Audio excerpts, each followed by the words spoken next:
먼저 도시 분야 패널입니다. 서울시 균형발전본부 진명국 동북권 사업과장님 모셨고요. 네, 감사합니다. 다음은 서울연구원 미래공간연구실 맹다미 실장님이십니다. 이지스 자산운용 이정훈 대외협력 대표님이시고요. 바이오 분야 패널 소개해드리겠습니다. 보스턴대학교 퀘스트룸 경영대학 김종성 교수님이십니다. 차 바이오그룹 양은영 부사장님 모셨고요. 서울 바이오허브 김현우 센터장이십니다. 네, 그럼 이제 저는 남진 교수님께 마이크를 넘기도록 하겠습니다. 예, 감사합니다. 인사드리겠습니다. 서울시립대학교 남진입니다.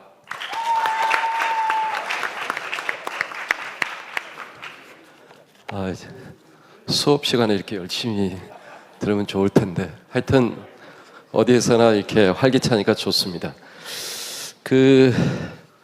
오늘 여기 테이블이 좀 상당히 왼손잡이 위주로 돼 있네요. 이게 보통 사람의 상식 오른손인데 좀 불편하시더라도 우리 토론자님 이해해 주시기 바랍니다.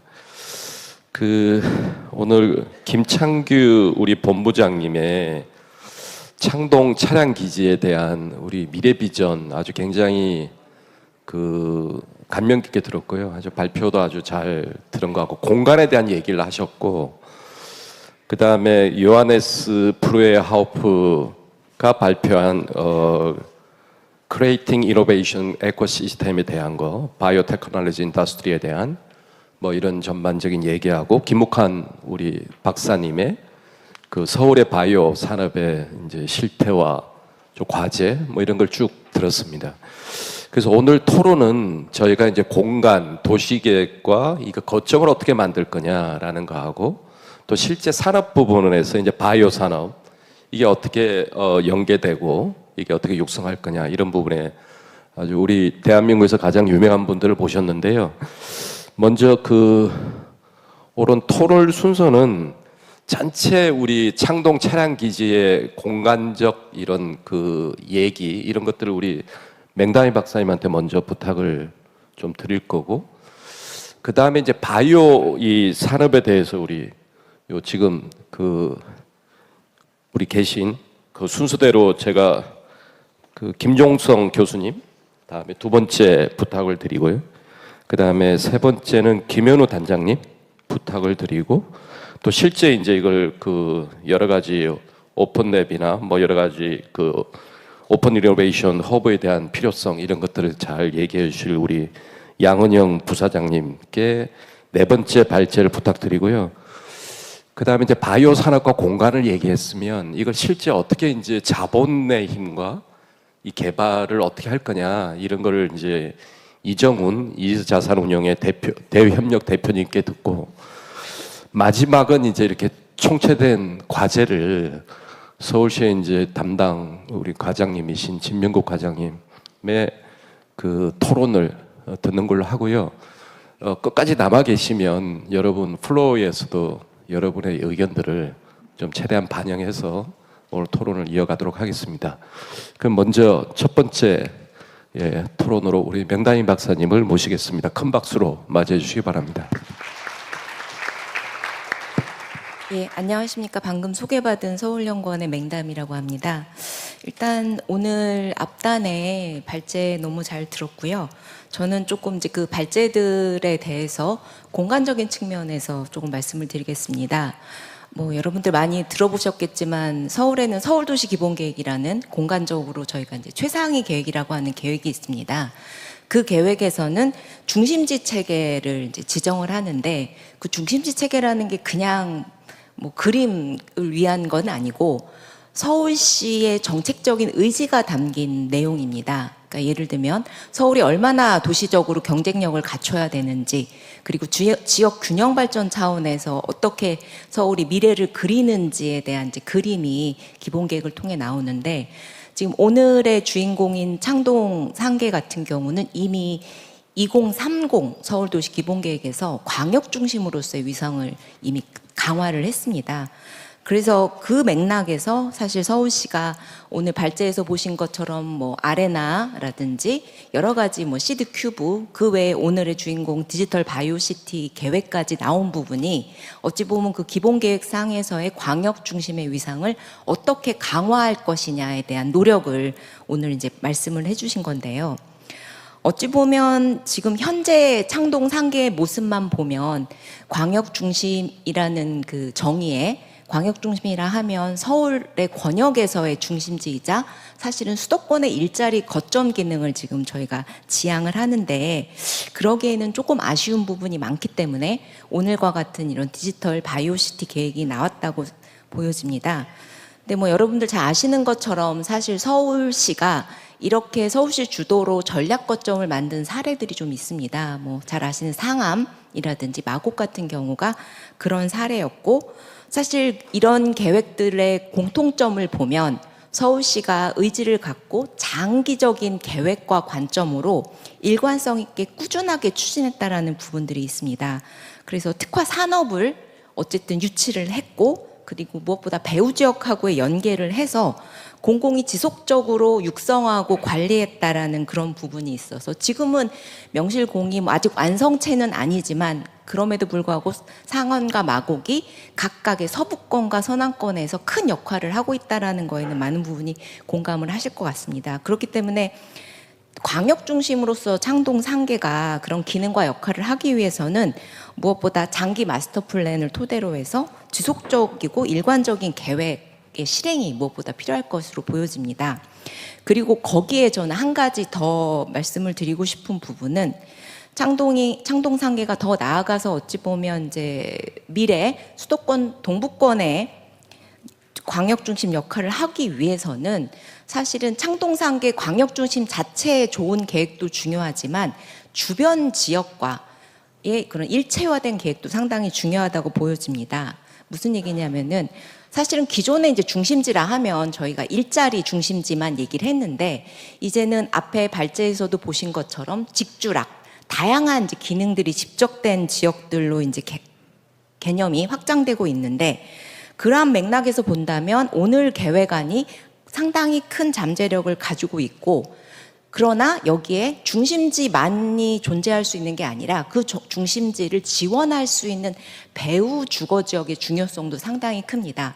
그 맥락에서 창동 상계는 주변에 상계, 중계, 대규모 택지 개발 지역이 지금 있고 이미 지금 재건축 시기가 도래를 하고 있기 때문에 함께 지금 이제 광역 중심과 연계해서 큰 틀에서 방향성을 좀 설정하고 창동 상계를 지원하는 그런 기능들이 주거 수요에 또한 또 대응할 수 있게 좀 유도할 필요가 있을 것 같습니다.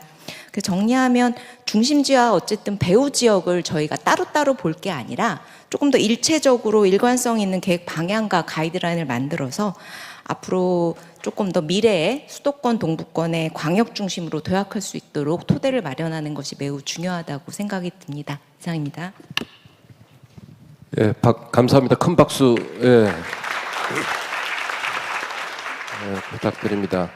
여러분 이렇게 토론이 끝나고 이렇게 그냥 발언이 끝났을 때 그냥 이렇게 가만히 있으면 진짜 썰렁해요. 좀 큰 호응도 해주시고 좀 이렇게 소리도 질러 주시면 토론하신 분이 훨씬 흥이 나거든요. 그렇게 부탁드리겠습니다. 잘 아시겠죠? 네, 감사합니다. 그 맹다인 박사님 지금 그 주제 발표 아주 제가 요약은 하지 않겠습니다. 시간 토론자분의 얘기를 많이 듣기 위해서 최대한 제 발언은 좀 자제하고요. 어쨌거나 지금 여기 핵심은 아까 우리 김창규 본부장님도 발표하셨다시피 창동 그 차량 기지와 이 면허 시험장이라는 이 로케이션이 저는 아무리 봐도 엄청난 위치입니다. 사실 그 배후 지역이 350만이 있고 앞으로 오른쪽 편에 이 왕숙 신도시가 만들어지고 이 서울 대도시권 측면에서 보면 저는 엄청난 공간적 중심지가 될 가능성이 굉장히 많다. 아까 또 5개의 이 노선이 광역 노선이 접합되는 이런 공간이기도 하고 아마 그런 관점에서 이 공간을 어떻게 좀 디테일하게 잘 계획할 거냐 이런 말씀을 해주시는 것 같습니다. 대단히 감사합니다. 자, 두 번째 토론부터는 바이오로 넘어가겠습니다. 저는 좀 사실 조금은 바이오 산업에 대해서는 뭐 제가 전문가는 아니고 산업 중에 하나로 그냥 보고 있는 사항인데 오늘 저도 공부를 굉장히 많이 했는데 우리 보스턴 대학의 김종선 교수님께는 제가 좀 이런 걸 중점으로 얘기해 주시면 좋겠다는 생각이 드는데 창동 3개 과연 바이오 산업 가능한가? 도대체 그러면 그렇게 하려면 뭐가 전제가 돼야 되고 어떤 걸 우리가 노력해야 될 건지 이걸 포괄해서 기존 토론을 준비하셨겠지만 그것까지 좀 포함해서 토론해 주시면 감사하겠습니다. 예. 네, 큰 박수로 응해 주십시오. 제가 여기 불려 나온 이유는 여러 가지 이유가 있겠지만 저는 우선 한국 사람인데 미국에서 살고 있고 미국도 그것도 다른 데도 아니고 보스턴에서 살고 있고 보스턴에서 제가 보스턴 대학교 교수를 한 지가 지금 37년째입니다. 처음에 그 37년 중에 처음 25년은 보스턴이 세계에서 제일 조용한 학문 도시로 알려져 있습니다. 아시다시피 보스턴에는 하버드, MIT라든가 제가 봉직하고 있는 보스턴 대학 같은 좋은 대학이 오랫동안 역사를 가지고 교육을 했기 때문에 오랫동안 학원 도시로 알려져 있고 그래서 지금도 한국의 많은 학생들과 그런 분들이 공부를 하러 갈 때 선망하는 곳이 보스턴이죠. 조용한 학원 도시 보스턴이 제 보스턴 살이 마지막 3분의 1은 완전히 탈바꿈을 했습니다. 바이오 시티가 되었고요. 그래서 아까 우리 남 교수님이 말씀하시기에 바이오 산업이 뭔지를 잘 모른다는데 그건 이유가 있습니다. 왜냐하면 바이오 산업이 신산업이기 때문에 그렇습니다. 20년까지만 해도 바이오 산업이 뭐라 그러면 잘 몰랐고 근데 지난 10년 동안에 보스턴이라는 도시가 세계 최고의 바이오 클러스터가 돼서 지금 서울이나 아까 요하네스 박사님께서 말씀드린 것처럼 보스턴에 만들어진 바이오 클러스터를 본따고 싶은 전 세계 도시들이 보스턴에 공부를 하러 오죠. 그렇게 공부를 하러 온 독일의 함부르크라든지 독일의 뮌헨이라든지 베를린, 프랑스의 파리, 최근에는 영국의 런던, 일본의 도쿄, 중국의 상하이 거기에 포함되어 있는 게 한국의 서울이고 서울 중에서도 노원구 청장님이 그 보스턴을 공부를 하러 오신 것이 보스턴에 이 바이오라는 것이 생긴 게 최근에 있었던 일이기 때문에 그런 거라고 생각합니다. 자, 그러면 얼마나 보스턴에 바이오가 들어와가지고 보스턴이 달라졌냐 하면 보스턴 지역의 GDP를 제가 계산을 해보니까 약 500조 원 정도가 됩니다. 500조 원이 되는데 그게 그러니까 한국 GDP가 약 2,000조 원이라면 3,000조 원이라면 보스턴이 그 중에 한 6분의 1 정도 사이즈인데 그 500조의 이 경제 구매의 약 20%가 바이오 산업입니다. 그러니까 이 없던 경제가 바이오라는 경제가 없었을 때 비교해서 바이오라는 경제가 생긴 뒤에 보스턴의 경제가 이 40%를 성장한 게 됩니다. 그러니까 서울시가 매년 5%를 성장하니 우리가 1년에 경제가 2%를 성장하는데 서울에 만약 바이오 경제가 들어온다면은 서울시의 경제가 40%가 갑자기 증가를 할 수가 있는 거죠. 그러니까 이게 경제 성장에 굉장히 큰 임팩트를 가질 수 있는 아주 이 보물 같은 사업입니다. 왜 그런가 하면 첫 번째, 바이오 산업은 과학 산업입니다. 지금 만들어지고 있는 새로운 약물이라든가 새로운 암 치료라든가 이런 것들은 과학이 많은 발전을 이루었는데 그것이 만들어낸 새로운 산업이 바이오 산업입니다. 그래서 과학이 많은 곳이어야 과학이 된다. 자, 그러면은 왜 서울이 바이오 시티가 될 수 있는지 알 수 있죠. 서울은 한국의 최고의 과학 집적지가 모여 있는 것이 서울이고, 특히 서울의 동북부는 키스트에서 시작해서 고려대, 경희대, 지금 서울대, 서울여대 병원도 있고, 한국의 옛날부터 대학이 몰려있던 것이 서울의 동북부였습니다. 그러니까 서울의 동북부에 바이오 클러스터가 생겨서 과학 산업이 생기기에 최적한 곳이라고 볼 수가 있습니다. 두 번째, 특히 이 바이오 산업의 특징은 과학 산업이기 때문에 거기에서 일하는 사람들이 전부 고급 인력입니다.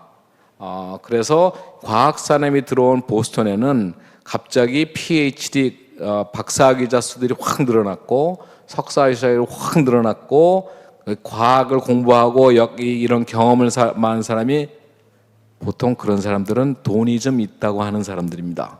그런 사람들이 몰려드니까 이 보스턴의 부동산 값이 올라갔습니다.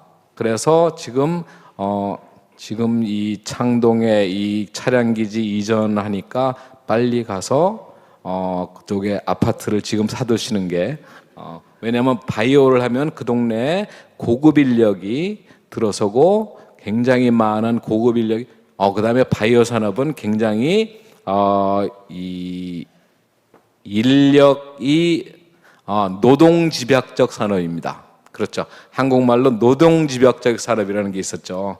그게 약 50년 전에 한국이 경제개발을 처음 시작할 때 노동집약 산업이라는 섬유, 의류 그것들을 해서 우리나라가 이제 처음 가난을 벗어났는데, 바이오 산업 역시 노동집약적 산업입니다. 바이오 하는 데를 가보면은 로봇가 할 수 있는 일이 많이 없고 사람들이 많이 해야 됩니다. 아직도. 그래서 근데 그 노동자들이 싼 저렴한 노동자가 아니고 전부 박사학위 소지자, 이러니까 고급 인력이 많이 모여드는 그런 산업 단지가 되는 겁니다. 그래서 그런 사람들이 많이 몰려 있으니까 보스턴에 갑자기 식당 수가 굉장히 늘어났습니다. 식당 수가 늘어났고, 왜냐하면 그 사람들이 다 밥을 먹고 살아야 되니까. 술집도 많이 늘어났고, 특히 술집 중에서도 싼 술보다는 비싼 술 파는 집이 많이 늘어났습니다. 그러니까 이 동북부 지역이 서울에서 제일 고급 주거지, 아까 주재 그걸 같이 한다 그랬는데, 그런 사람들이 모여서, 그래서 굉장히 많은, 그다음에 세 번째, 바이오 산업은 글로벌 산업입니다. 우리가 쓰고 있는 모든 암 치료제라든가 여러 가지 약들은 우리나라가 만들면은 전 세계의 환자가 쓰는 약이고, 지금 우리가 쓰는 약들도 전 세계에서 만들어진 약들을 우리가 쓰고 있습니다. 그래서 굉장히 글로벌 산업이고, 그래서 창동 자련지에 있는 서울의 동북부 이 디지털 바이오 시티에 한국의 훌륭한 과학자들이 나가서 많은 새로운 바이오 회사들을 만들면 전 세계 제약사들이 몰려듭니다. 그것이 이제 보스턴에 일어난 마지막 일입니다. 그래서 보스턴에는 과학자들이 MIT, 하버드, 보스턴 대학교 교수들이 연구를 한 걸 가지고 바이오 회사라는 걸 만들기 시작했고, 그 바이오 회사들이 혁신적인 새로운 치료법들을 만들어내니까 전 세계의 제약사들이, 그 전까지는 보스턴에는 제약사가 하나도 없었습니다. 제가 말씀드렸죠. 보스턴은 교육 도시라고, 제약사들은 전부 뉴욕, 뉴저지, 샌프란시스코에 있는데, 보스턴에 전 세계의 제약자들이 커다란 연구소를 만들어서 들어왔습니다. 그렇다면 그게 뭐냐면, 지금 창동 차량기지 거기에 그 부지에, 아까 그림을 보면은 처음에는 우리 구청장님이 불러다가 근데 이 큰 땅을 다 쓸 수 있을까요? 라고 말씀하셨는데, 제 생각하기에는 그거 금방 채워지고 그게 모자라서 그 옆 동네로 활장을 할 것입니다. 그래서 전 세계의 제약사들이 몰려들면, 이거는 제약사들이 몰려들면 거기에 출장자들도 엄청 모여들고, 그래서 그 동네에 커다란 호텔들도 늘어나야 되고, 커다란 컨벤션 센터도 늘어나야 되고 회의 시설도 있어야 되고 그러면 거기 한류도 있어야 한식당도 있어야 되고 여간 그 동네가 이 소위 말씀하시는 그냥 이 베드타운이 아니라 새로운 커다란 서울시가 새로 만들어지는 것을 보실 수가 있을 겁니다.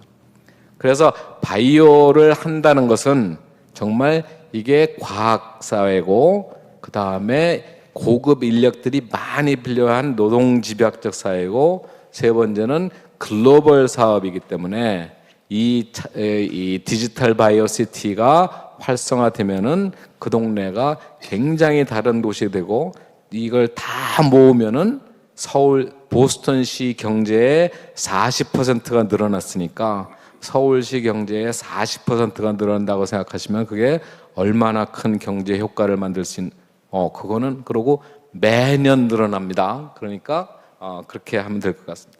저희가 마지막으로 원래 이 경영학과 교수가 말이 많아서 좀 죄송한데 20세기의 최고의 혁신이라는 것이 컴퓨터 혁신이었습니다.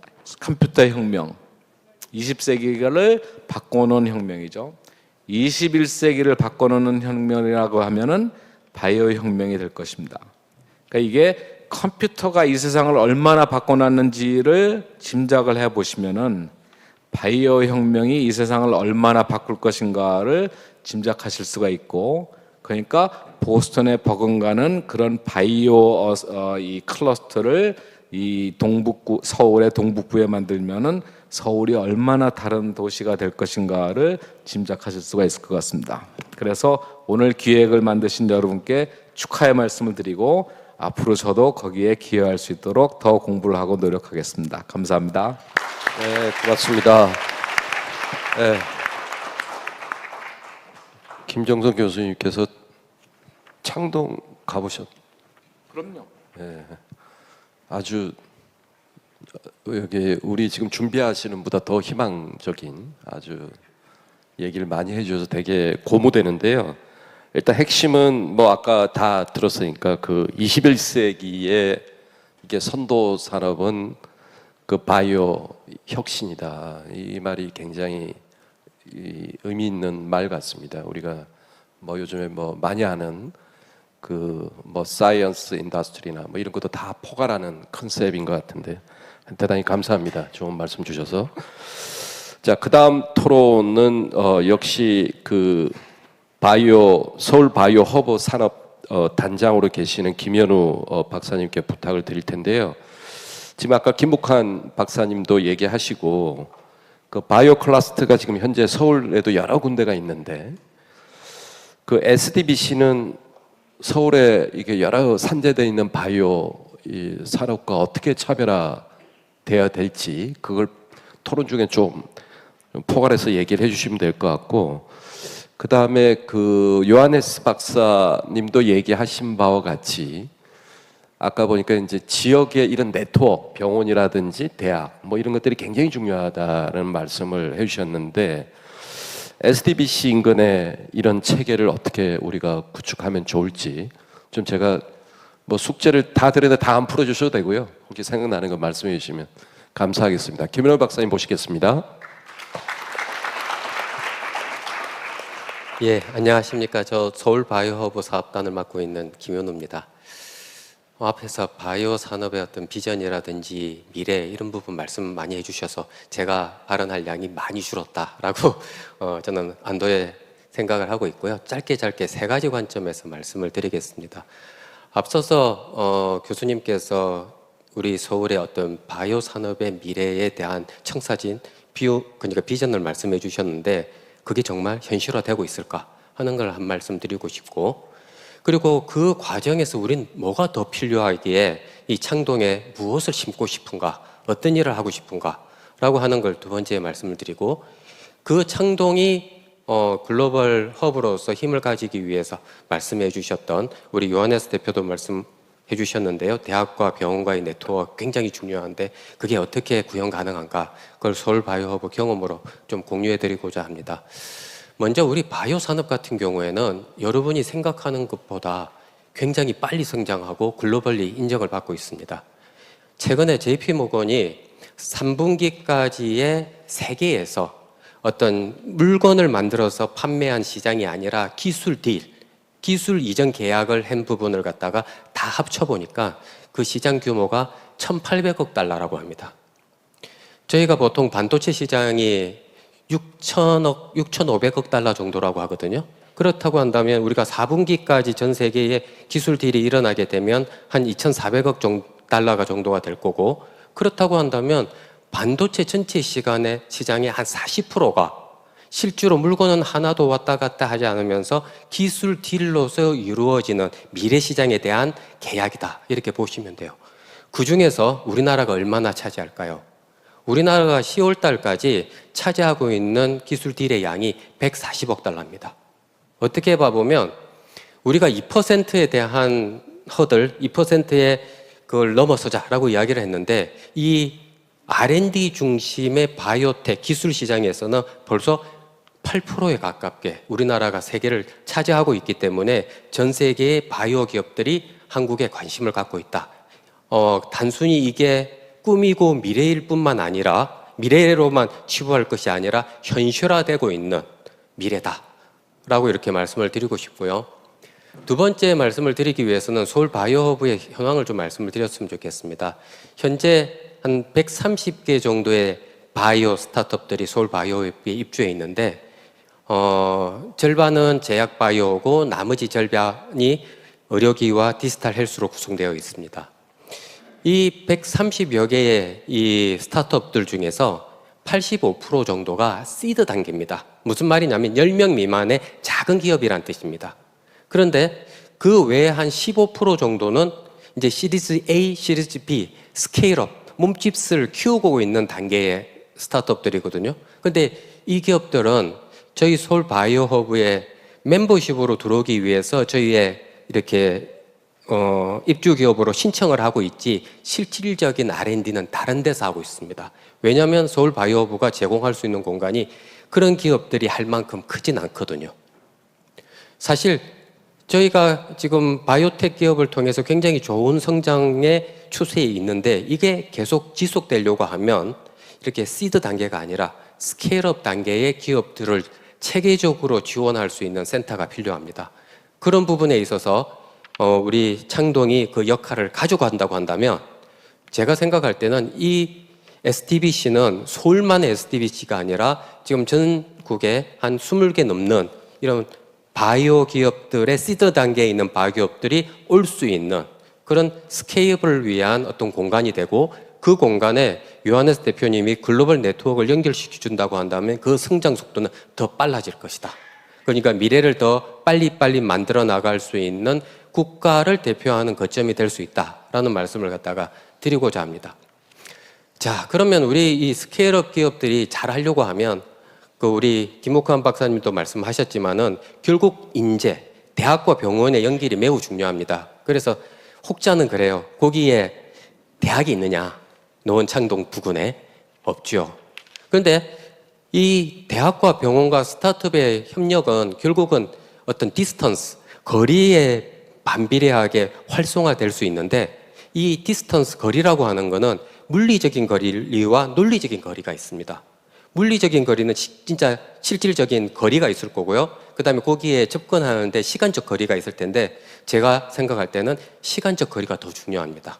그렇기 때문에 GTX라든지 교통체계가 확립되게 되면 서울 전역에 있는 대학과 병원들은 다 협력할 수 있는 네트워크의 거리를 갖는다, 물리적인 거리를 갖는다라고 생각을 하고요.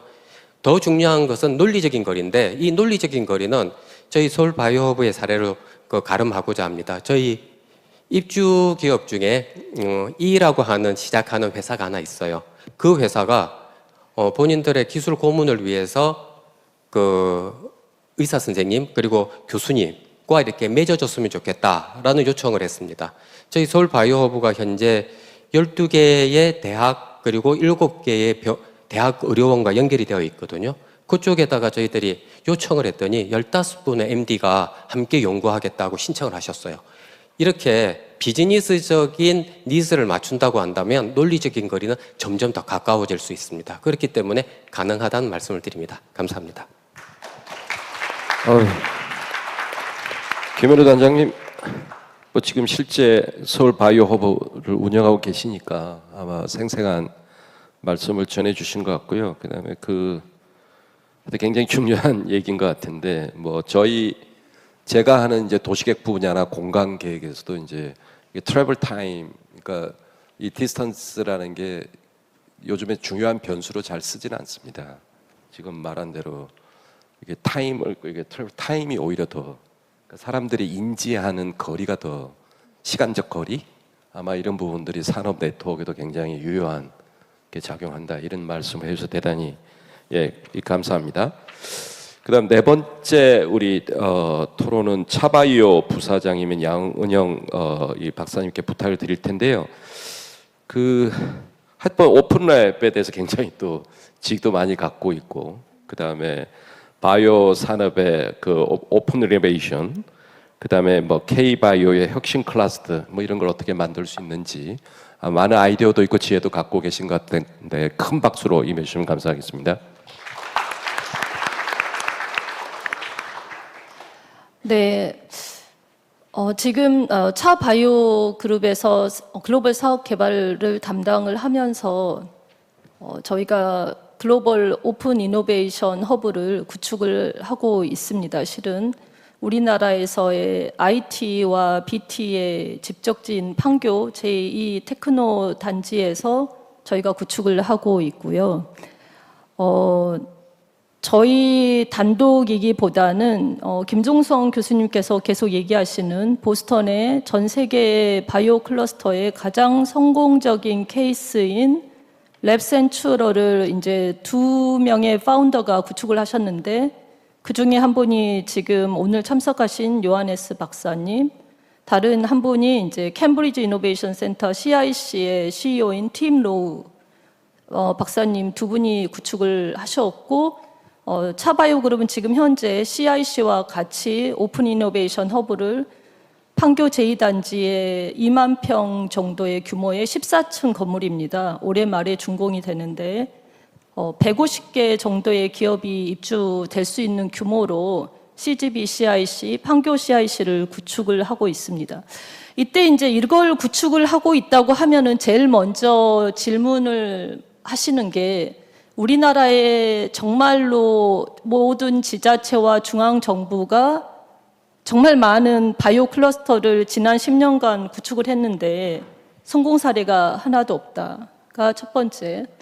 두 번째는 이게 민간 기업이 이러한 전체 생태계를 구성하는 바이오 클러스터를 왜 굳이 구축을 하느냐, 이 두 가지 질문을 가장 크게 받게 됩니다. 우리나라가 이제 제가 사바이오 그룹에 조인하기 전에 지금 제약바이오에서 인더스트리에서 제가 한 30년 정도 근무를 했고, 실제로는 미국에서도 약사로 근무하고 한국에서도 약사로 하고, 차바이오 그룹 입사 전에는 삼성바이오에서 초창기부터 한 11년 정도 근무를 했습니다. 삼성바이오 지난 10년, 15년간에 우리나라의 바이오 스타트업의 환경이 굉장히 비약적으로 발전했고, 투자 생태계도 보스턴, 샌프란시스코 못지않게 굉장히 많이 발전을 한 결과, 조금 전에 이제 김현우 단장님께서 말씀해 주신 대로 우리나라에서의 제약바이오의 기술 이전이 미국, 중국과 나란히 어깨를 견줄 만한 정도로 올라오고는 있습니다. 이거는 민간 기업들과 우리나라의 정말 우수한 인적 자원과 그리고 우리나라의 우수한 교육 시스템이 이뤄낸 결과라고 봅니다.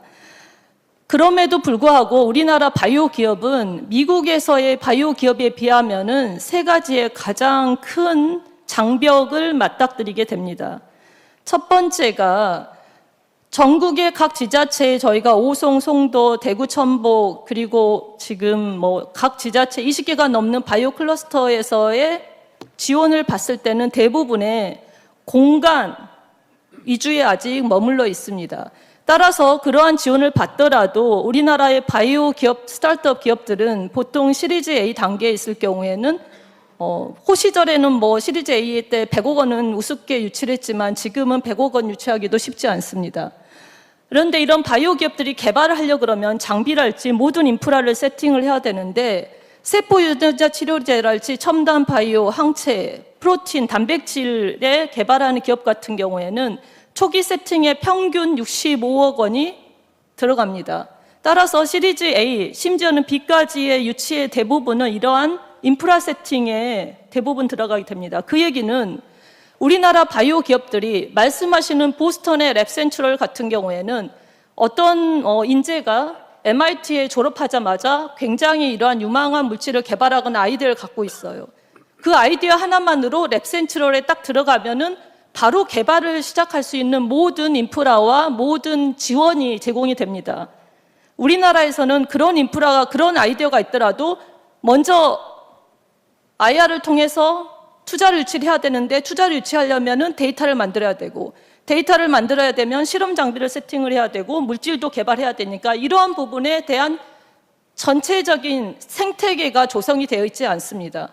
따라서 저희는 CGBCIC에는 모든 인프라가 세팅이 되고 모든 게 지원이 랩센트럴처럼 운영도 다 그대로 다 지원해주고 실험 소모품도 다 구매까지 대응해주고 실험실의 매니지먼트도 다 해주는 창동에서 SDBC가 된다고 하면은 그런 부분이 고려가 되면은 좋을 것 같습니다. 두 번째는 이러한 단독으로 실험실만 구축이 되는 게 아니라 결국 개발하는 데에 평균 보통 개발했을 때 실험실에서 개발 스타트업 회사들이 자기 혼자서만 개발하지 않거든요. 개발하는 단계마다 물질도 생산해야 되고 동물 실험도 해야 되고 임상 시험도 해야 되고 특허도 내야 되고 그리고 허가에 대한 부분도 지원받아야 되고 이러한 모든 거에 대한 지원이 되는 종합적인 생태계의 지원이 세팅이 필요합니다.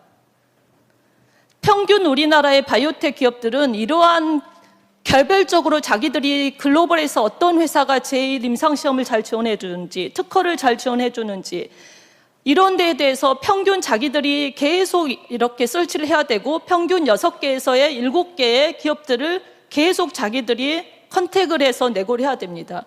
이러한 바이오 클러스터에는 이런 식으로 모든 시스템이 주변에 예를 들면은 지금 현재 창동 주변에 생산시설이 없다 하면은 생산시설이 되는 우리나라의 바이오 클러스터하고 연결을 해주는 이런 식의 구축이 돼야 되고 세 번째는 무엇보다 중요한 게 글로벌 네트워크입니다. 글로벌 네트워크는 투자를 위해서도 네트워크. 우리나라 스타트업들은 대부분 아웃라이센스는 글로벌을 타겟으로 하지만 투자는 대부분 우리나라에 머물러 있습니다. 글로벌의 벤처 캐피탈에서 투자를 받는 우리나라 바이오텍이 거의 없습니다. 7%도 되지 않습니다. 따라서 시리즈 A랄지 B라는 단계에서의 규모 자체가 동그라미 하나가 차이가 납니다. 미국에서 바이오텍이 시리즈 A 받을 때 1,000억 정도는 유망한 기업은 우습게 받습니다. 우리나라의 시리즈 A는 100억을 보통 못 넘지요. 이래서 글로벌 네트워크가 굉장히 중요하고 글로벌 네트워크는 마찬가지로 이 바이오 클러스터에도 저희가 1월 달에 JP모르간, 6월 달에 바이오 USA에 보내주는 그냥 1년에 한두 번으로 그치는 거는 상시적인 글로벌 네트워크가 아닙니다. 글로벌 네트워크는 그 안에서 150개랄지 200개 개발하는 기업들이 상시적으로 서로 인터랙션을 하고 글로벌로도 네트워크가 돼서 항상 같이 개발할 수 있는 기업들이 서로 의견을 나누고 또 글로벌 빅파마도 그 바이오 클러스터에 상주해서 항상 서로 같이 의견을 나누어서 먼저 유망한 물질을 개발하는 기업들은 글로벌 빅파마도 서로 경쟁을 하거든요. 그 기업들이 경쟁할 수 있는 그러한 글로벌 네트워크를 만들어줘야 됩니다. 따라서 저희가 지금 CGBCIC 같은 경우에는 저희가 작년부터 일단 연례로는 셀진 바이오텍 인베스트먼트 포럼이라고 CGTI를 글로벌에 연간 1회 정도 상시적으로 하면서 매주 목요일마다 전 세계에 10개가 넘는 CIC 센터에서 벤처 카페를 개최를 합니다. 목요일 날 4시 정도에 개최를 하는데 그 벤처 카페를 잘 아시는 개발자는 이런 얘기를 하시더라고요.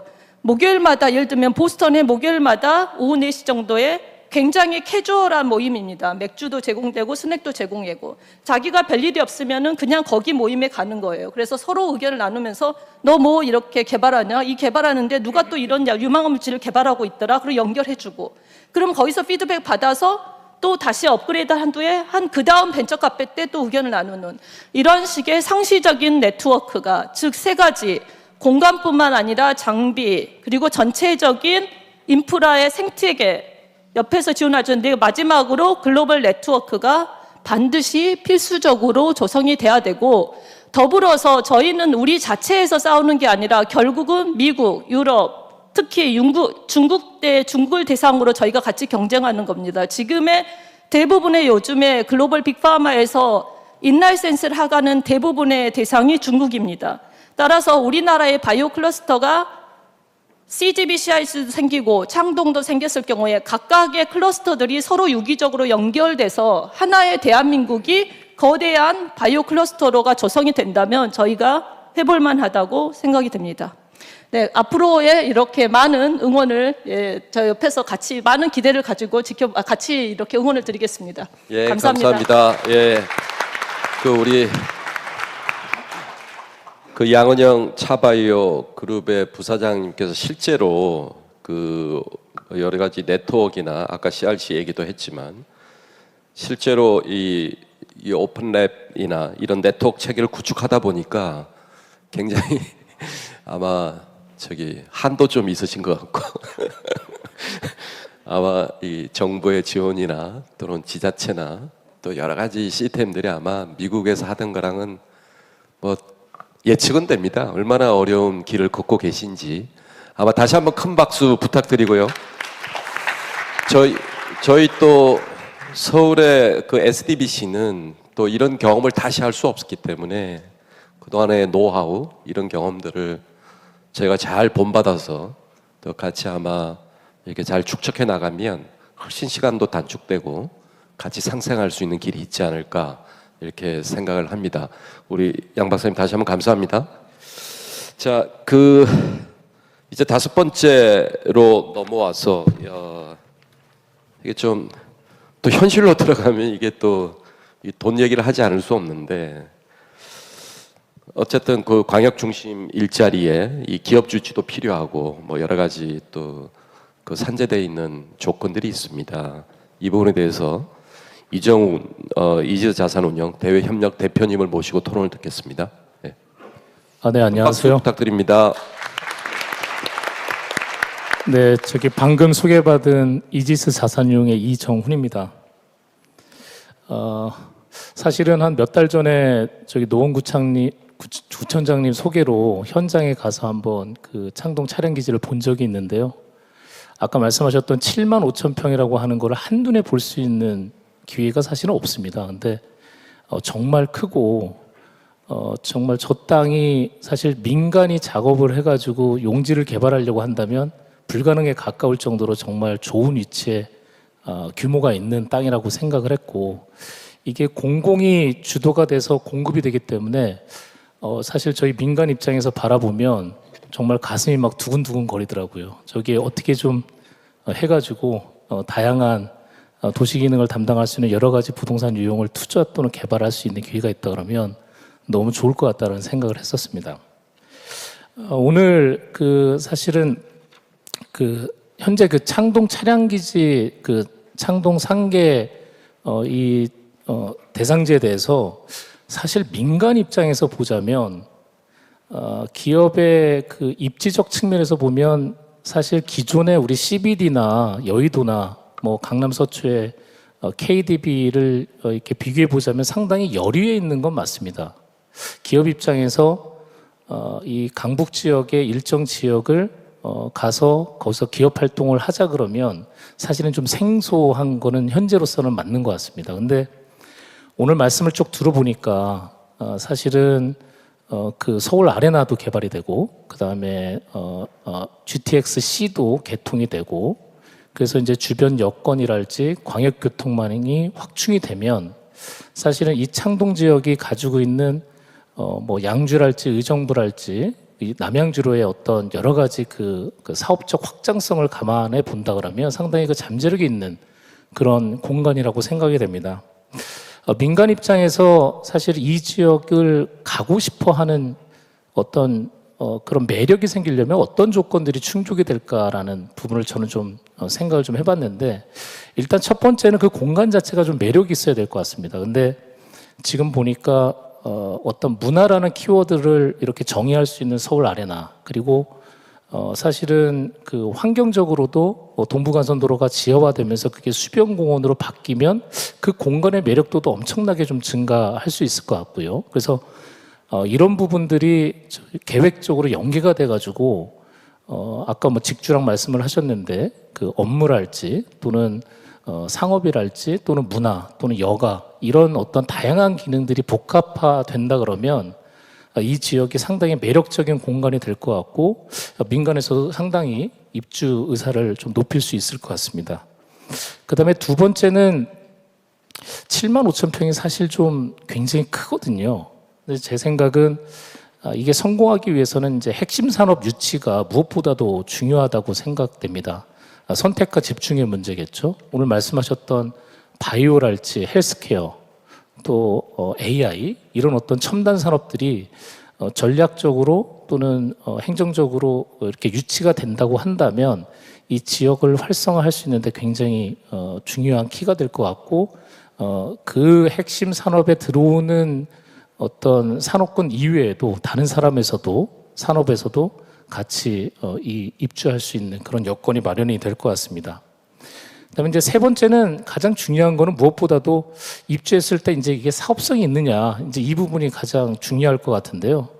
아까 그 본부장님 발표 중에 보니까 예상 용지 분양가가 이렇게 잠깐 제시가 됐었던 것 같습니다. 저는 이제 그게 가장 눈에 띄었는데 상당히 경쟁력 있는 가격인 것 같습니다. 굉장히 고무적이더라고요.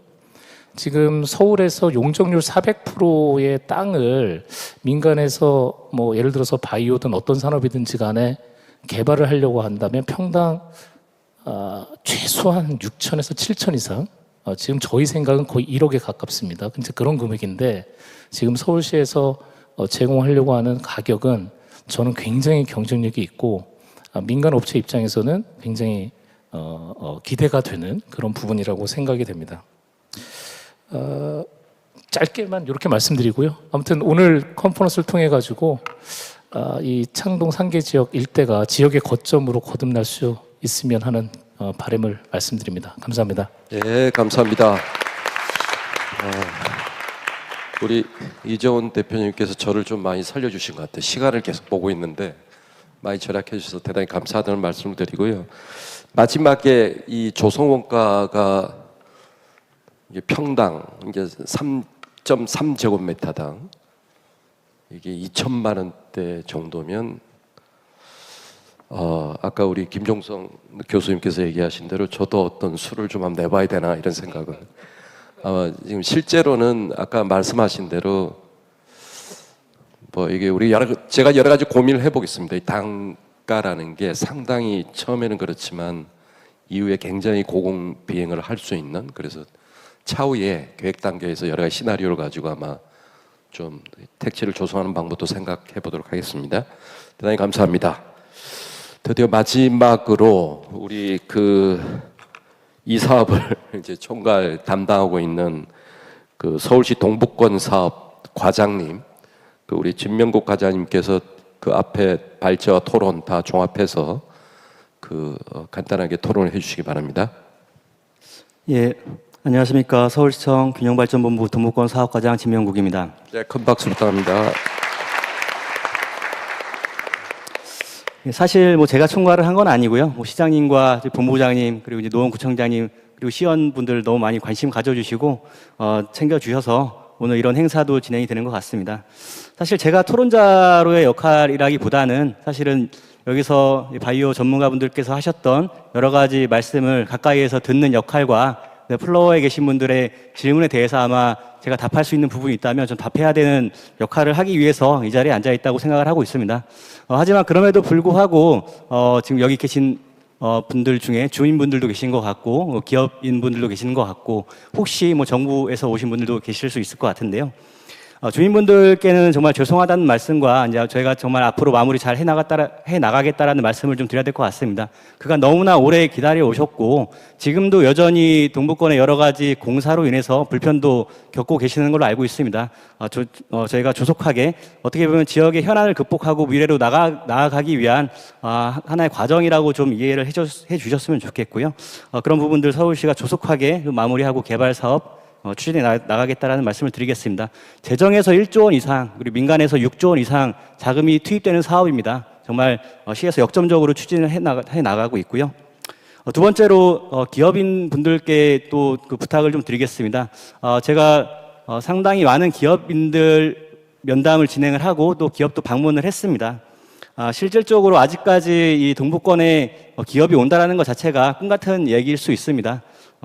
저희가 많은 인센티브와 그리고 뭐 조성 원가까지 나왔는데요. 그런 부분들 충분히 기업 활동이 원활하게 이루어질 수 있는 환경들을 만들어서 다시 계속적으로 좀 만나 나가도록 하겠습니다. 마지막으로 저희 그 정부 측에도 좀 요청을 드리고 싶은 부분이 있는데요. 산업 부분은 지자체에서 역할을 하는데 한계가 있습니다. 산업 부분은 정부와 지자체가 함께 해나가야 될 부분이라고 생각되는데 아무래도 서울은 지방에 비해서 정부에서 지원을 받기가 쉽지는 않은 여건입니다. 하지만 R&D 연구 인력, 우수한 연구 인력들이 서울에서 생활할 수밖에 없는 이런 여건들을 고려해서 서울의 역할이 잘 진행될 수 있도록 정부도 많은 도움을 주셨으면 좋겠습니다. 이상으로 마치겠습니다. 우리 진명옥 과장 하실 얘기 많을 텐데 뭐 나중에 좀 보완할 수 있는 또 기회를 가지시도록 하고, 제가 여기 이제 이 토론에 여러분 이제 오래 기다리셨는데 온라인으로 아마 그 여러분 질문을 받으신 것 같아요. 우리 주최하는 쪽에서. 그래서 먼저 그 아마 모바일로 보내주신 그 6007 분이 상계 디지털 바이오 시티가 미래 산업 거점이 되려면 많은 의료 전문 병원 및 인적 자원이 필요한데 추진 방안은 혹시 어떻게 있느냐. 우리 김현우 센터장님을 딱 지목해서 이렇게 답변을 요청하셨는데요. 아마 김현우 센터장님이 아마 뭐 저기 그 여러 가지 의견 뭐 또 이 뭐 아이디어 차원에서 좀 얘기해 주시면 감사하겠습니다. 예, 그 아마 제가 말씀드리기 전에 6007님이 질의를 주신 것 같아요. 제가 대학과 병원이 뭐 멀다고 하면 멀지만 사실 서울 바이오 허브가 처음에는 가까이에 있는 고려대, 경희대, 키스트하고 이렇게 연결, 공동 연구라든지 자문을 연결을 하는 것을 진행을 하다가 올해부터는 아까 말씀드렸던 그 12개의 기관, 7개의 의료원과 하고 있는데 어떻게 봐보면 저희 홍릉에서 가장 멀리 있는 삼성의료원이 가장 많이 협업하는 병원 중에 하나입니다. 그래서 아까 말씀드렸던 그 물리적인 디스턴스보다는 비즈니스적이고 논리적인 디스턴스를 이렇게 좁힐 수 있다고 한다면 그거는 충분히 가능하기 때문에 물리적으로 그런 의료센터라든지 병원이 위치해야 되는 것은 아니고 서울이 가지고 있는 이미 갖고 있는 장점이다 이렇게 말씀드리겠습니다. 예, 감사합니다. 이것도 저 양한영 부사님 좀 답변을 준비하고 계셔 주시기 바랍니다. 제가 읽겠습니다. 0107 아마 이분도 그 이 질문을 해주셨는데 아마 그 양은영 박사님의 토론을 듣기 전에 아마 이 질문이 왔기 때문에 아마 중복되는 부분도 없잖아 있는데 제가 읽어드리겠습니다. 최근 차바이오에서 스타트업 단지를 만들 것으로 아는데 만들게 된 배경과 바이오 산업에서 기대하는 역할이 무엇인지 간략하게 우리 양은영 부사장님 답변 부탁드리겠습니다. 네, 그 차바이오에서 스타트업 저희가 이제 단지를 만들게 된 계기는 첫 번째는 지난 40년간 이제 차바이오 그룹은 산부인과에서 시작해서 난임 쪽으로 글로벌 3대 기업 중에 하나입니다. 그렇다 보니 난자에서부터 시작해서 줄기세포에 대한 굉장히 축적된 기술이 많고 따라서 이번에 보건복지부로부터 K세포의 세포특화 연구소로도 지정이 되었는데요.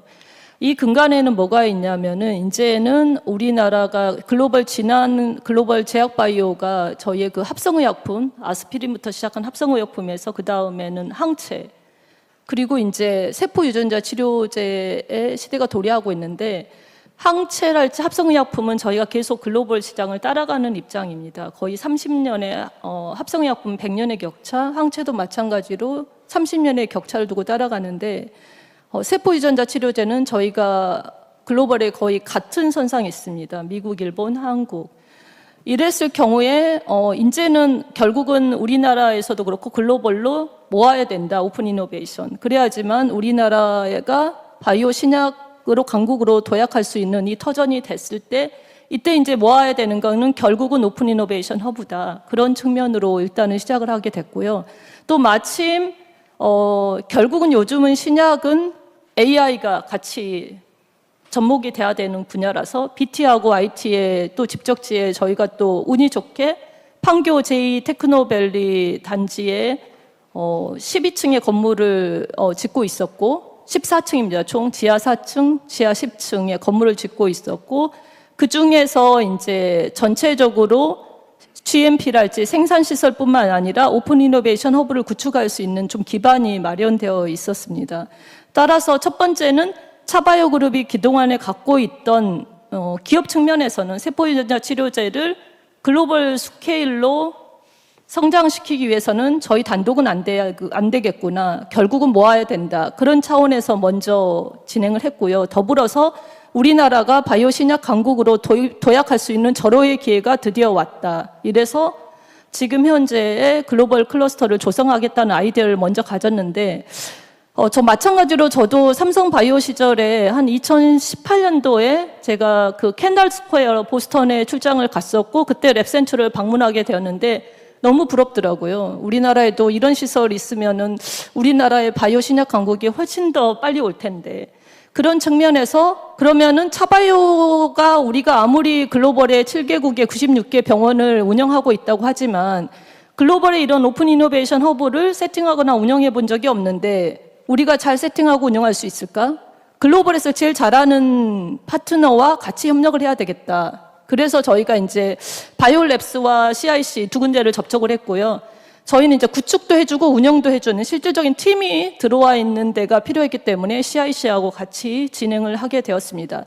따라서 저희는 K셀 구축과 더불어서 결국은 저희가 CGB, CIC를 먼저 시작을 하고 그 다음에 더불어서 2, 3년 후에 SDBC도 같이 오고 그리고 송도, 오송 다 연결을 하면은 우리나라 바이오 신약 강국은 반드시 올 거라고 믿습니다. 네, 감사합니다. 예, 감사합니다. 자, 다음 질문자를 보겠는데요. 5298 뒷번호, 끝번호 있으신 분이 의견을 주셨는데 창동 상계 지역은 여전히 서울 외곽 아니냐. 근데 어떻게 기업 유치 가능하냐? 혹시 전략을 갖고 있냐? 이런 질문을 해주셨습니다. 아마 이 부분은 뭐 저도 답변을 많이 잘할 수 있지만 제가 그 진명국 과장님께 양보하도록 하겠습니다. 예, 부탁드릴게요. 감사합니다. 이 질문은 그 창동 상계 지역은 여전히 외곽이다. 기업 유치가 되겠느냐라는 질문인데요. 제가 창동 상계 이 업무를 아마 10년 전쯤에 한번 잠깐 했었는데 그때 창동에 서울 아레나를 놓는 그 계획을 하고 있었습니다. 그때의 수도 없이 들었던 질문입니다. 창동에 아레나가 조성이 가능하겠느냐라는 질문을 들어왔었고 여러분들 다 아시는 것처럼 지금 창동에 서울 아레나가 지금 공정률 40% 이상의 그 시설로 지금 공사가 진행이 되고 있습니다. 지금 나름 어느 정도 외곽이라는 인식이 아직까지 있지만 노원은 많은 자원을 가지고 있습니다. 교통, 그리고 아레나라고 하는 문화, 그리고 이제 중계동이라고 하는 우수한 학군, 여러 가지 인프라가 이미 있고요. 그 부분에 더해서 오늘 계획 발표한 것처럼 저희가 조성원가의 공급이라든지 핵심 앵커 시설의 설치라든지 이런 부분으로 충분히 기업들이 들어올 여건이 만들어지고 있다라고 보고 있습니다. 네, 이것으로 답변 마치겠습니다. 예, 감사합니다.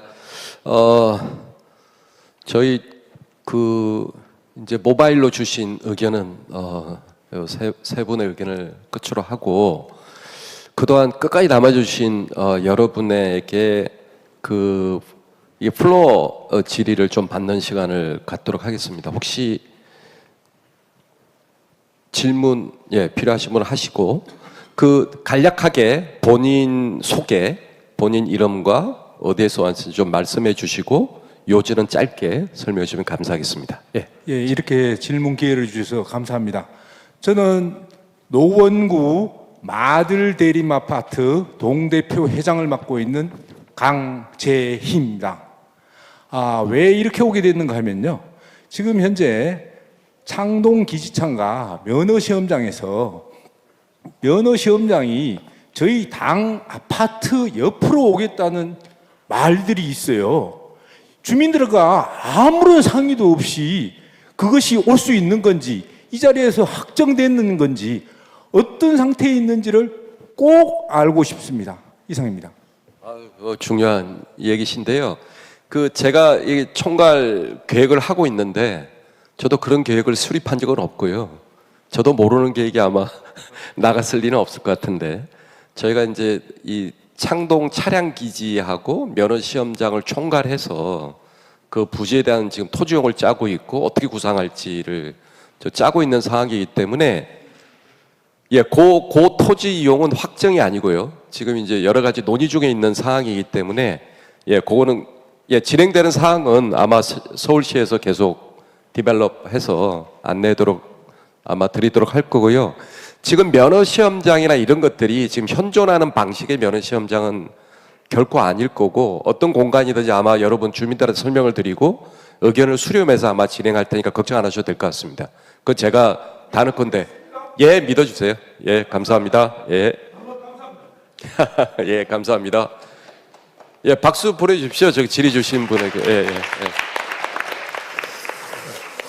자, 2층에 우리 그 학교에서 학생들 이렇게 현장 수업도 오시고 서울시에 관심이 굉장히 많은데, 우리 학생들 질문 한번 받아볼까요?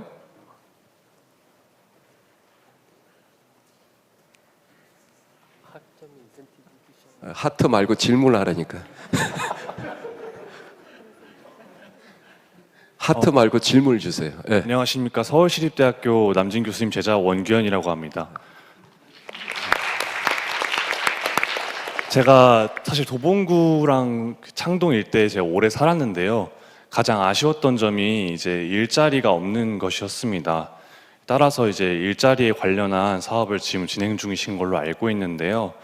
이제 가장 중요한 거는 이제 우수한 인재를 어떻게 창동까지 오게 할 것인가라는 것이었습니다. 앞서 차바이오 부사장님께서 말씀해 주셨듯이 이제 우수 인력이랑 인프라가 가장 중요한 문제인 것 같은데, 이제 그 부분에 대해서 조금 더 설명 듣고 싶습니다. 감사합니다. 그건 제가 수업 시간에 자세하게 얘기하고, 우리 진 과장님 좀 대신 좀 설명을 간단하게. 예. 제가 정말 죄송한데 딴 생각하느라고 질문을 못 들었습니다. 질문은 그 아까랑 비슷합니다. 그러니까 창동이 일자리가 굉장히 중요한데 그 인재들이, 혁신 인재들이 어떻게 여기 오게 할 건지, 뭐 여기에 대한 얘기이기 때문에 좀 포괄적인. 아까 그 토론 과정에서 일부 나왔던 뭐 답변이 있었던 것 같기도 한데요. 그러니까 실질적으로 그 김종성 교수님의 그 답변으로 기억이 됩니다. 그 바이오 산업은 뭐 흔히들 게라지에서 탄생할 수 없다.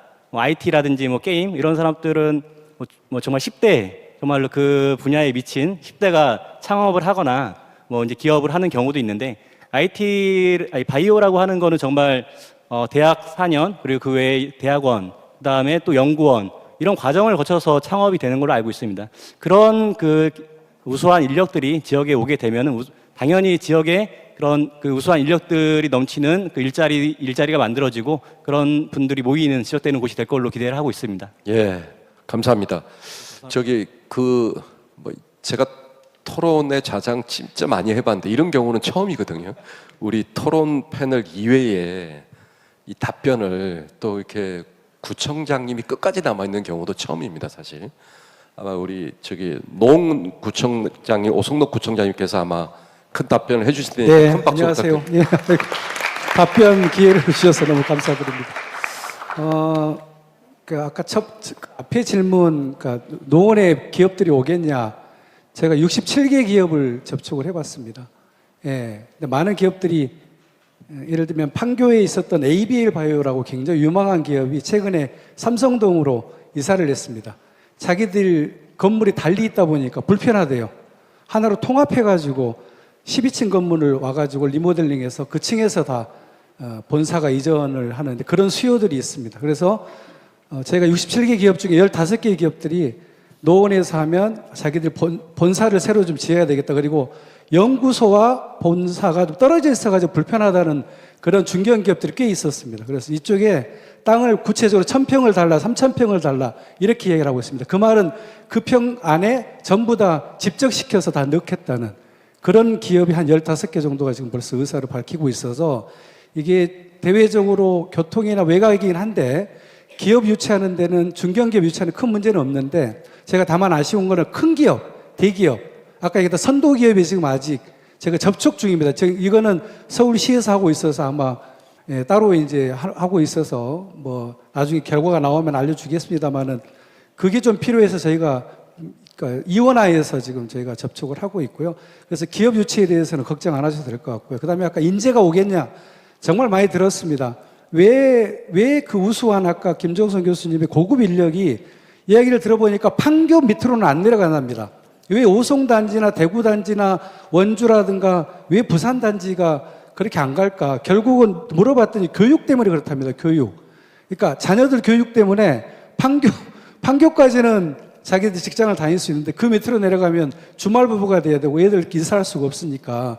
그래서 저희 노원구에도 설명하면서 저희는 중계동이라는 그 서울에 3대 학군이 있고 그 다음에 어찌됐든 유수한 대학들이 많이 있기 때문에 그런 부분을 설명하면 의외로 그거를 잘 생각을 못 하시더라고요. 그래서 설명을 드리면 다 이해를 하시고 그 다음에 동북부라고 하지만 아까 얘기했던 GTX 신호선이라든가 동북선 경전철이라든가 동부가선도 지하화공사가 이 시기가 들어오는 그러니까 32년쯤 입주하기 전에 그게 다 완성이 됩니다. 그렇기 때문에 교통으로도 GTX는 강남 삼성역에서 창동역까지 이제 10분이면 오거든요. 그렇게 지리적으로 좋아지기 때문에 교통 문제, 그 다음에 교육 문제, 주변에 병원의 존재 문제, 그 다음에 대학들, 그야말로 산학, 연병이 다 갖춘 아마 대한민국에서 유일한 그런 단지라는 걸 설명을 드리면 다들 이해하시고 관심을 가지고 저희 부지를 보러 오십니다. 그렇기 때문에 저희의 인재 유치의 강점은 서울이라는 학군, 저는 이거 하나로도 충분히 우수한 인재들이 모여들 수 있다고 생각합니다. 아유, 감사합니다. 큰 박수 부탁드립니다. 제가 예정된 시간을 진짜 많이 넘겼습니다. 아마 3시 뭐 한 50분 이렇게 했는데 지금 한 30분을 초과했는데요. 제가 좀 마무리를 하고자 합니다. 오늘 여러 가지 의견을 주셨는데 저는 도시학자이기 때문에 어쨌든 간에 뭔가를 하지 않으면 아무것도 안 일어나는 거죠. 도시공간도 뭔가를 하기가 굉장히 어려운 공간입니다. 이왕에 우리가 이전 적지가 생겼고 대단히 단지가 생겼는데 그게 뭘 할 거냐, 어떤 산업을 넣을 거냐, 이 부분들은 아까도 쭉 논의 오늘의 교훈인 것 같은데요. 미래 산업을 넣자, 글로벌 산업, 21세기 혁신 산업을 넣자, 이런 쪽에 아마 귀결이 되는 것 같고, 그렇게 됐을 때 창동이라는 공간이 배후 지역에 여러분 이 생활 공간이 노원이 진짜 서울에서 잘 안 알려져서 그럴지 모르겠지만 서울의 동북부 지역에서는 강남입니다. 한양 도성이고요. 350만이 거기 가서 먹고 놀고 그렇게 합니다. 실제로 그 활동 공간이. 그런 측면에서 보면 수도권 동북부의 그 힘이, 저는 도시를 하는 사람이기 때문에 사람들의 힘, 액티비티를 굉장히 중점적으로 봅니다.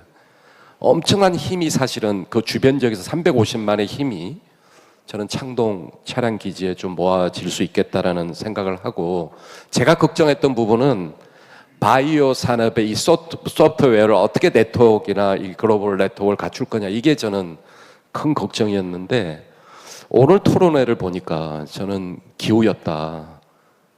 너무나 많이 도와줄 분들도 많고 확신에 차 있는 얘기도 많이 주셔서 저도 큰 이 계획을 담당하는 총괄 계획과로서 큰 힘을 얻은 토론회였다고 생각합니다. 오늘 3분의 기조연설과 발제가 있었고요. 오늘 6분의 우리 지정 토론자분들, 또 플로어에 또는 모바일로 의견 주신 모든 분께 감사를 드리고요. 가장 끝까지 여러분 남아주신 여러분들께 가장 큰 박수를 보내서 토론을 마무리하겠습니다. 대단히 감사합니다. 네, 감사합니다. 여러분 좌장 맡아주신 남진 교수님과 6분의 패널분들에게 다시 한번 큰 박수 부탁드립니다. 감사합니다. 네, 그리고 오늘 참여해주신 좋은 질문 남겨주신 분들께는 저희가 커피 상품권 안내 데스크에서 전달해 드리도록 하겠습니다. 네, 오늘 컨퍼런스를 통해서 창동 상계 SDBC가 서울의 균형 발전을 이끌고 동부권 미래 성장 거점이 될 것이라는 확신을 가질 수가 있었습니다. 다시 한번 마지막까지 함께해 주신 모든 분들께 감사의 말씀 드리겠습니다. 네, 그럼 이상으로 서울 디지털 바이오시티 컨퍼런스는 마치도록 하겠습니다. 그리고 서울 디지털 바이오시티 찾아가는 기업 설명회 신청 부스가 마련되어 있으니까요. 기업 설명회 신청 등 추가적인 정보를 원하시는 기업이나 전문가분들은 꼭 방문해 주시기 바랍니다. 함께해 주셔서 대단히 감사드립니다.